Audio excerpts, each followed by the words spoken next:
Saudara, nasib pilu menimpa seorang perempuan, warga Polehan, Kecamatan Blimbing, Kota Malang, Jawa Timur. Pernikahan siri yang baru saja dilangsungkan pada 3 April lalu berujung pelaporan polisi setelah identitas asli suaminya terbongkar saat malam pertama. Sosok yang selama ini dikenalinya sebagai lelaki pujaan hatinya, ternyata seorang perempuan.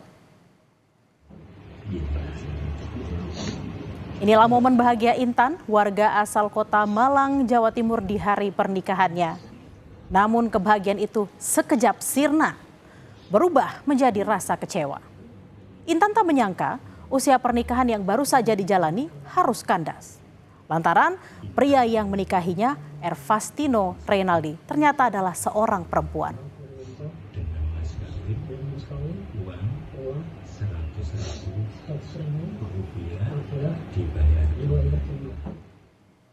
Awalnya korban berkenalan dengan pelaku pada awal Februari 2026 di sebuah kafe di kawasan Kota Batu. Hubungan mereka terjalin sangat singkat, tepat pada hari Valentine 14 Februari, keduanya resmi berpacaran. Selama masa perkenalan, Intan mengaku tidak menaruh curiga karena penampilan fisik dan perilaku Rey sangat menyerupai laki-laki Tulen. Intan mengaku sebelum menikah pelaku memberikan janji manis kepadanya. Untuk meyakinkan korban, pelaku mengaku berasal dari Jakarta dan menyebut orang tuanya merupakan anggota DPRD Makassar. Pelaku juga menjanjikan kemewahan berupa rumah, mobil, hingga rencana pernikahan di hotel berbintang 5 di Kota Malang. Pelaku bahkan berjanji mengajak Intan ke Thailand setelah menikah. Pernikahan yang semula direncanakan berlangsung pada 8 April dimajukan secara mendadak oleh pelaku menjadi 3 April dengan alasan ada keluarga yang meninggal dunia.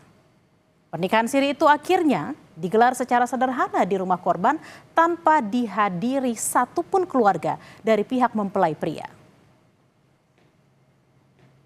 Tapi sepandai-pandainya tupai melompat, akhirnya jatuh juga.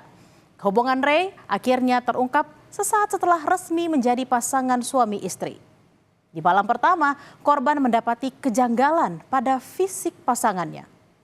Pelaku pun mencoba merayu korban dan berjanji akan melakukan operasi kelamin.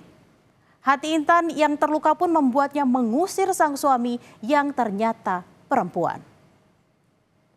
Awal kenalnya itu saya sama dia di tempat kerja saya pada awal Februari 2026. Terus menjalin hubungan pacaran waktu Valentine tanggal 14 Februari. Akhirnya menjalani pernikahan, nggak ada yang mencurigakan sama sekali karena badan, postur tubuhnya juga seperti laki-laki, suara juga seperti laki-laki. Dia masih mencoba meyakinkan, dia bilang nanti aku bakal operasi jadi laki gitu. Merasa dirugikan, Intan pun melaporkan kasusnya ke polisi. Laporan polisi tidak hanya berfokus pada penipuan identitas, tetapi juga dugaan pemalsuan dokumen yang digunakan untuk melangsungkan pernikahan. Selain itu, saudara, pihak keluarga mencium adanya indikasi tindak pidana lain yang lebih serius. Sebelum menikah, korban sempat didesak untuk segera membuat paspor dengan alasan akan diajak berobat atau berlibur ke luar negeri, seperti Kamboja dan Thailand.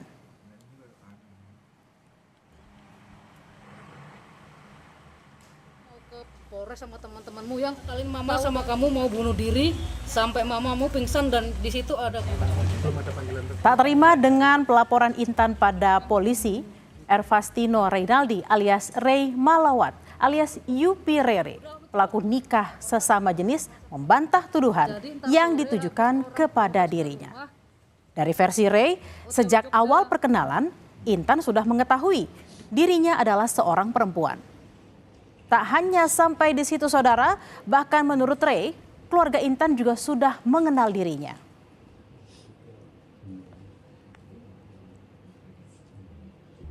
Dari video yang beredar sih ya kecewa, pasti kesel ya, apalagi beritanya nggak sesuai realita ya, nggak sesuai kenyataan, bahwasanya padahal dia dari awal udah tahu identitas aku apa, keluarganya pun juga tahu identitasku dan segala macam.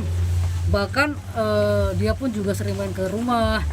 Teman-temannya pun tahu berita itu. Aku tahu video itu juga dari teman-temannya, sampai teman-temannya emosi semua gitu loh. Jadi sebenarnya si Intan ini sudah tahu ya? Sudah tahu dari awal banget, pertama kali mau ngejob dia itu udah dikasih tahu sama maminya. Terus akhirnya berlanjut bahwasannya dia juga cerita kalau dia sudah trauma gitu loh. Makanya sebelumnya juga, sebelum sama aku juga ada lagi sebelum-sebelumnya gitu loh. Laporan Intan terkait penipuan identitas oleh suami yang menikahinya yang ternyata seorang perempuan kini dalam penyelidikan polisi. Paman Intan khawatir ada indikasi lain dalam pernikahan keponakannya seperti tindak pidana perdagangan orang atau TPPO. Karena Intan sempat mau diajak ke Kamboja atau Thailand. Polisi menegaskan masih menyelidiki kasus terutama soal penipuan identitas. Polresta Malang masih melakukan penyelidikan dengan aduan yang dilaporkan oleh pelapor. Masih dilakukan penyelidikan untuk ditindaklanjuti terkait hal ikhwalnya pemalsuan surat data kependudukan. Kasus pernikahan sejenis yang menghebohkan publik bukan baru terjadi sekali ini, saudara. Tahun 2024, publik digegerkan dengan pernikahan Naim Saban dengan perempuan pujaan hati Della Laudin yang ternyata seorang laki-laki bernama asli Jurnal Lavini. Demi menikahi pria idamannya, Della menyembunyikan identitas aslinya. Belakangan, identitas asli Della terungkap setelah foto lamanya saat SMP tersebar di media sosial. Kasus itu pun dilaporkan sang suami ke Kementerian Agama Halmahera Selatan yang kemudian didalami polisi. Di tahun 2022, saudara, ada juga kasus yang hampir serupa. Bedanya kali ini perempuan bernama Erayani menyamar menjadi laki-laki bernama Ahnaf Arrafif untuk menikahi perempuan yang disukainya. Tak sampai di situ, pelaku bahkan mengaku sebagai dokter dengan sederet gelar akademik yang disandang di belakang namanya. Pelaku akhirnya dijatuhi vonis 6 tahun penjara atas tindak pidana tanpa hak menggunakan gelar akademik atau profesi sesuai dakwaan tunggal Jaksa Penuntut Umum Kejaksaan Negeri Jambi. Dari beberapa contoh kasus, publik sebaiknya bisa mengambil pelajaran. Cinta kerap membutakan. Janji-janji manis sering menyilaukan. Tetapi waspada dan akal sehat harus tetap dikedepankan agar tidak tertipu saat menentukan pasangan yang akan mengikat janji seumur hidup. Perhatikan betul-betul sikap dan gerak-gerik pasangan serta kenali keluarga dan lingkungan sekitarnya agar tidak tertipu belakangan.